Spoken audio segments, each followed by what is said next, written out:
No tax on tips? Yes, please. I will take that. So, got to make sure now that I just change all of my wages into tips, right? No problem. Well, not quite. We are going to dig into the One Big Beautiful Bill once again, and we are going to talk about the no tax on tips provision. Hi, everyone. I'm David Lewis. I'm a certified public accountant and owner of High Impact CPA. This is our next foray into the One Big Beautiful Bill series, where we go through the legislation that was passed this year and see what it actually means for you as a taxpayer, whether you're a business or an individual, and how you can take advantage of the provisions and do a little tax planning so that you can pay less in taxes. So we're going to jump right into it. So the no tax on tips was a big selling point for this legislation. It made a lot of headlines. It was very newsworthy because it affects a lot of people in lower to middle income brackets, and it's just very popular all around. But obviously, when you have such a broad statement as no taxes on tips, there's going to be some truth to it, and there's going to be conflation and misconstruing what it actually means and what you can actually do with it. You're going to see a lot of social media gurus online say what I did at the top of the video, like, well, just go ahead and change all of your income into tip income. And you don't have to pay taxes on it, right? Oh, man, if only. If only. Well, unfortunately for people scheming at that, yes, Congress and the people that wrote this bill do think about those things. It actually does cross their mind, believe it or not, when it comes to putting in the final provisions of the bill. So let's look at what no taxes on tips actually means and what it could mean for you. So looking at the former law before we got the One Big Beautiful Bill, tips are like any other form of income. They are included in your federal gross income to derive your taxable income. So that's how it's always been. It just like everything else, whether you're a small business owner that takes tips or you're an individual that takes tips, it all adds up and aggregates to come up with your taxable income that is then assessed. So with the new provisions of the Big Beautiful Bill, there is a deduction now for up to $25,000 on qualified tips. And the most important thing I want to point out with this bill is that relates to income tax only. So there's a couple different taxes that you're assessed, right, on your tax return. You have your income tax, which is the one that pretty much everyone is familiar with. However, there are also employment taxes that you pay. Those are your Social Security and your Medicare that you pay into. Now, this $25,000 deduction does not apply to Social Security and Medicare. You are still going to pay those taxes on those tips. So very important, one, if you're an employer, you still need to track that income on behalf of your employees because, as you know, you have to collect those taxes. You have to remit those taxes. You have to remit the employee's portion, and you have to remit the employer's portion to the IRS. So that is going to be unaffected by this provision. You still need to track everything.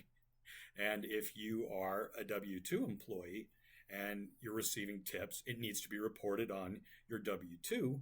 And now it's going to be broken out like it has in the past, where you're going to have the tips. And then on your own tax return, that's where you're going to take the deduction, right? So really, administratively, nothing changes from a W-2 perspective. You're still going to get the same thing. You are going to have Medicare and Social Security taken out. You're going to have federal income tax withheld. And then at the end of the year, that's where you're actually going to figure out this deduction. So also with this deduction, there is an income phase out. That means once you start making too much, this deduction goes away for you. And so this helps obviously balance the budget, which this bill certainly didn't. But this is their way of saying, hey, we're putting a cap on this deduction. So in this case, if you're modified adjusted gross income, I'm not going to get into exactly what that means. For now, just say it's equivalent to your adjusted gross income, which is essentially all of your income on the first page of your tax return that you'll see. Once that magi exceeds $150,000, if you're single, head of a household, or $300,000 married filing jointly, for every extra $1,000 that you make, that deduction is reduced by $100. So we've got an example down here of someone whose filing status is single. They've got gross income for the year of $160,000. So this tip deduction gets reduced down to $24,000. So that's the extra $10,000 you made, $100 per $1,000 tranche, which we see here. Now you're left with a $24,000 deduction. Now that's assuming you have $24,000 in tips to actually deduct. Now here's the fun part, and here's, I think, if anything, the most important provision in all of it, because this is where people try to get smart, right? They try to get sneaky. They're like, well, I mean, whatever my occupation is, I'll just start saying that I'm getting a tip. Yeah. First off, a tip has a very specific definition. The payor controls it. You have no ability to go after them in court if they don't pay it. So it is completely voluntary to the payor, and you have no way to say what they do or don't give. So one, you're already skirting the definition of a tip. But two, Congress had said, well, we're not just going to make up new positions. We're not going to make up new types of jobs so that we can take advantage of this tax provision. So if your occupation does not traditionally and customarily receive tips on or before December 31st of 2024, you don't get to take the deduction. So if you are in a business or a position that regularly takes tips as of the end of last year, you're good. It applies to you for that tip income. So you think restaurant workers, massage therapists, dog groomers, anything you can imagine that would receive a tip, that counts. And unfortunately, we don't have the entire list just yet. Treasury's working on it. We'll get it we're slated to get it in October. We'll see if that happens, but we'll go from there. Also, if you're self-employed, this counts for you. You get the deduction for tips. However, there's an extra wrinkle.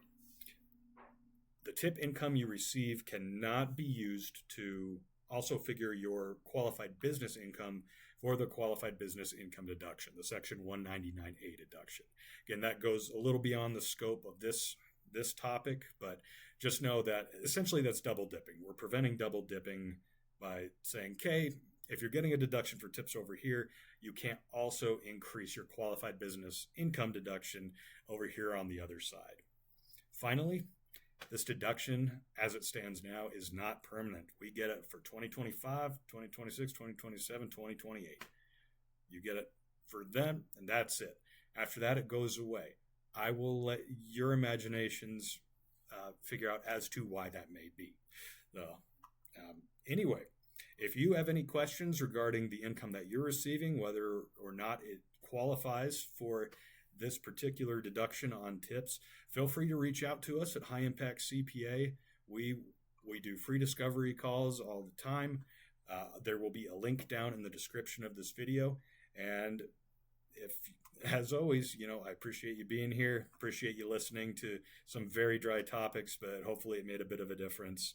And, like and subscribe if you want more. There's going to be more videos coming out in the future. We're trying to get them out a little bit faster, even with the extended deadlines and everything. So look for more content coming soon. Thanks again, everyone. Have a great day.